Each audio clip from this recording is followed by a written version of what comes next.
Piyu, buwening ya tibake banyune. Ya ampun, kuwi lak ya iwak guci. Piyu, piyu. Mbak Yu Limbok rini ya. Delok ki lah.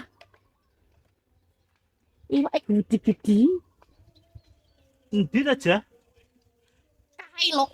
Kail. Wah, hijau, wae.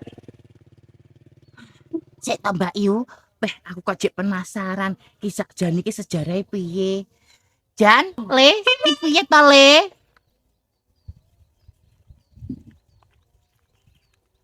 Piye Mbok De? Arep teko ompone? Gak ngene lho Le, iki sakjane sejarahe apa ae to?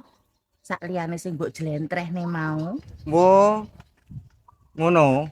Ya iki sing paling penting iki, sing paling penting banget ben dingerteni kabeh kenapa desaku ki diarani Desa Kedung Sari. Paja.